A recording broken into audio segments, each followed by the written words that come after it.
யாராலும் அடிச்சிருக்கான்னு சொல்றாங்க. எதுக்கு அடிச்சாங்க, யாருக்காக, எதுக்காக அடிச்சாங்க, என்ன காரணத்துக்காக என் மகன் செஞ்சதை பார்த்து அடிச்சாங்க எனக்கு சொல்லியிருக்கணும்ல.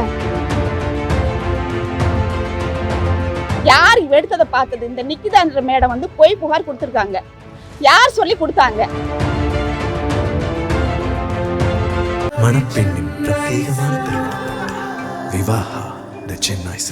நான் இது வரைக்கும் இவ்வளவு நாள் ஆச்சு, இவ்வளவு வயசாகி போச்சு, எனக்கு இந்த மாதிரி நான் கேள்விப்படவே இல்லை. எடுத்திருந்தா உள்ள வைக்க போறீங்க, எடுக்கலைன்னா வெளியே விட போறீங்க. இந்த தைரியத்தில் நான் இருந்தேன். இல்லாத விடுதல் நான் பிள்ளை வளர்த்தேன். ஆனா யாரா சொல்லுங்க, என் மயங்க 2 பேரும் இந்த மாதிரி இந்த இடத்துல செஞ்சா எனக்கு சொல்லுங்க பாப்பா. எல்லாருக்கும் வணக்கம். நீதிபதிகள், சிபிஐ, வழக்கறிஞர்கள், பிரஸ் மீடியாக்கள், ஊர் பொதுமக்கள் அனைவருக்கும் வணக்கம். என் பையனை அடித்து கொன்ற வழக்கில் என் பையன் திருடன் இல்லை என்று நீதிபதிகள்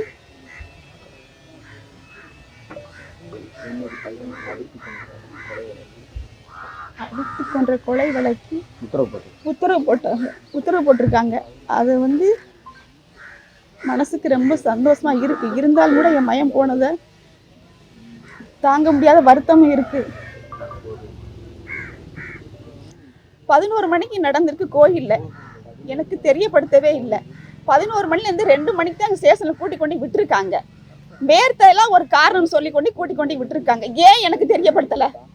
வீட்டுக்கு என் மயம் இப்படி செஞ்சிருக்கேன் அப்படின்னு ஏன் எனக்கு தெரியப்படுத்தலை? யாராலும் அடிச்சிருக்கான்னு சொல்றாங்க. எதுக்கு அடிச்சாங்க, யாருக்காக, எதுக்காக அடிச்சாங்க, என்ன காரணத்துக்காக என் மயம் செஞ்சதை பார்த்து அடிச்சாங்க எனக்கு சொல்லியிருக்கணும்ல. சொல்லாமல் கூட்டி கொண்டு விட்டுட்டு எனக்கு தெரியவே தெரியாது. 4:30 மணிக்கு தான் சொல்றாங்க. எனக்கு தெரியும் சொல்றாங்க இந்த மாதிரின்னு. எதுக்கு சொல்லாமல் கூட்டிட்டு விட்டாங்க? யார் எடுத்ததை பார்த்தது? இந்த நிக்கிதான்ற மேடம் வந்து பொய் புகார் கொடுத்துருக்காங்க. யார் சொல்லி கொடுத்தாங்க? பெரிய இடத்துலேருந்து உத்தரவு வந்துச்சு. நாங்கள் அதனால அந்த உத்தரவு பட்டு செஞ்சோம் அப்படின்னு இந்த போலீஸ்காரங்க 5 பேர் சொல்றாங்க. அந்த 5 பேர் வந்து பெரிய இடங்கிறது யாரு அது எங்களுக்கு தெரியணும். எனக்கு ஏன் தெரியப்படும்? 4:30 மணிக்கு எனக்கு தெரியும். நாங்கள் போய் ஸ்டேஷனில் போய் என் மயனை போய் பார்த்தேன். நானும் சின்ன பையன் போய் 8 மணிக்கு பார்த்தோம். அங்கே 2 என் மயனை போய் கேட்டதுக்கு நான் எனக்கு தெரியாதுமா அப்படின்னு சொன்னான். சொல்லவும் சக்தி சொல்லலாம்ல, சொல்லுங்க. சக்தி தம்பியை பார்க்கணும்னு சொல்லி அவர் தான் கூட்டிகிட்டு போய் எங்களை காமிச்சாரு. கூட்டி என் பையனை கேட்டுக்கிட்டு இருக்கேல அவர் சொன்னால் எனக்கு தெரியாதுமா, நான் எடுக்கலையும் கையை காமிச்சான். அப்போ வந்து ஒரு போலீஸ்கார் வந்து நீங்கள் நிற்காதம்மா போங்கம்மா போங்க 2 பேர் விரட்டி விட்டாங்க. நாங்கள் வெளியே போய் நானும் என் பையன் நின்றுக்கிட்டு இருந்தோம். அப்புறம் வெளியிலேயும் எங்கள் நிற்க விட மாட்டேன்ட்டாங்க போலீஸ்காரவங்க. வந்து அப்புறம் சக்திகிட்ட கேட்டு எப்படி போக சொல்கிறாங்க. இப்போ நீங்கள் போங்கம்மா நான் பார்த்து கூட்டிகிட்டு வந்துடுறேன் அப்படின்னு சொன்னாப்புல. சொல்லவும் 2 விட்டுட்டு வர மனசு இல்லாமதே சரி சக்தியும் கூப்பிட்டு வந்துடுவாப்புல. சரி காலையில் எது நடந்தால் நம்ம காலைல வந்து முதல்ல வந்து ஒரு வக்கீலை பார்த்து வெளியே எடுத்துக்கிடுவோம் அப்படின்னு சொல்லிட்டு நானும் என் பையனும் சக்தி இருக்க தைரியத்திலையும் நம்பிக்கையிலையும் வந்தோம். நான் இது வரைக்கும் இவ்வளவு நாள் ஆச்சு, இவ்வளவு வயசாகி போச்சு, எனக்கு இந்த மாதிரி நான் கேள்விப்படவே இல்லை. எடுத்திருந்தா உள்ள வைக்க போறீங்க, எடுக்கலைன்னா வெளியே விட போறீங்க. இந்த தைரியத்தில் நான் இருந்தேன். இல்லைன்னா எடுத்திருந்தா உள்ள வைக்கப்பாங்க, நம்ம ஒரு வக்கீலை பார்த்து நாளைக்கு எடுத்துக்கிறோம் அப்படின்ற தைரியத்தில் நானும் என் பையனை ரொம்ப இவனையும் கூட்டிகிட்டு போய் 6 மணிக்கு சரி 6 மணிக்கு விட்டுருவாங்கன்னு திரும்ப சொன்னாங்க. சரி 2 பிள்ளைங்க நம்ம கோயிலுக்காரங்க தான், நம்ம சொந்த பந்தம் தானே நம்பித்தான் நான் முக்கியமா இருந்தேன். யாருமே கேட்கலன்றது என் மகன் இறந்ததுக்கு அப்புறம் தான் எனக்கு தெரியும். ஏன் கேட்கல?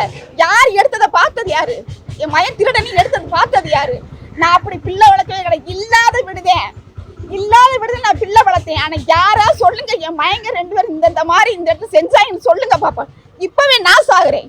அப்படி நான் பிள்ளை வளர்த்தேன். கஞ்சிக்கு யார் வீட்லயுமே கஞ்சிக்கு பாடல, துணிக்கு விடலை. நான் ஐராஜ்மா பிள்ளை வளர்த்து என் பிள்ளை சொத்துன்னு நினைச்சா 2 பிள்ளைங்க வச்சிருந்தேன்.